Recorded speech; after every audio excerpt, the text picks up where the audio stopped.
some ways, the story of the making and release of Dynablaster is more interesting than the game itself, although Dynablaster's online battle take on Bomberman is one of just a small number of online multiplayer games so far on the VCS, and it does feature its own friending system for online matchmaking.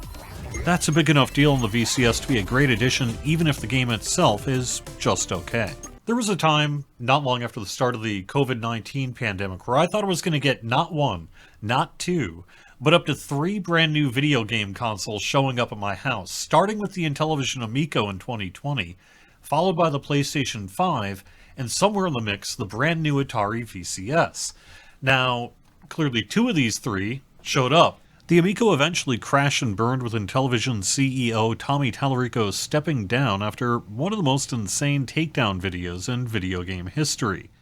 The Intellivision Amico might not be a console someday, but the current people hanging on to the business have just launched a mobile app to bring the Amico home experience and its one-time exclusive games to the masses, sort of. 3 of the games have already been released after their rights were picked up by BBG Entertainment from Intellivision, including this one, Dynablaster, a one-time Amico exclusive. The circuitous path to release for Dynablaster fits with the IP itself, which is basically Bomberman but called Dynablaster, which was the original European release name of Bomberman back in the day. The bomb placement puzzle and PvP game now exists in 2 forms, the Bomberman series and IP owned by Konami, and the Dynablaster series owned by BBG Entertainment, the same folks who brought Boulder Dash Deluxe to the VCS. It's all a bit odd, honestly, seeing the IP get split into multiple competing titles against each other, although it's not the first time it's happened either. Dynablaster is tough and moves fast, but it also feels somewhat lifeless and robotic.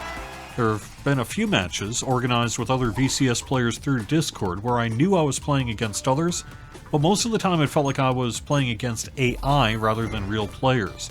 My opponents either had normal-sounding singular names or the name guessed in a string of numbers.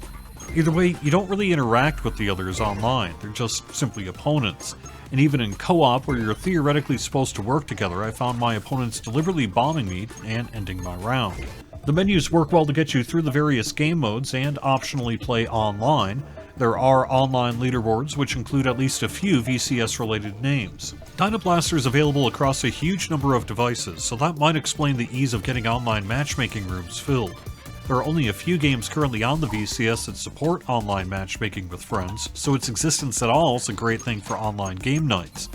I didn't find Dynablaster particularly fun, although I'm not a fan of Bomberman either, so I didn't really expect to like it.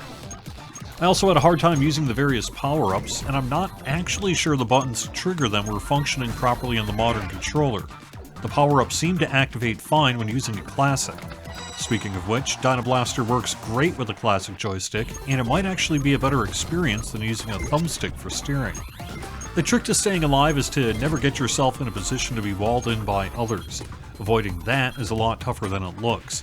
Each round is last person standing, and points are rewarded and coins received that can be used to unlock costumes for your character.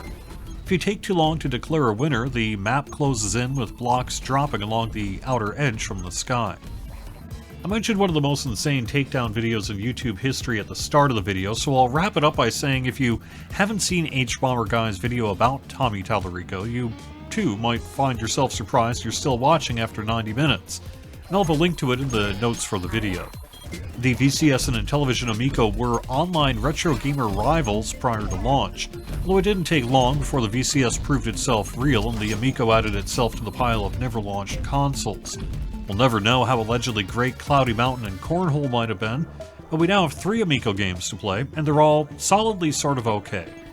Thanks for watching. I'll have more videos in the coming weeks, and you can help the channel by giving this video a like if you liked it, and subscribing to get these videos in your feed. Have fun!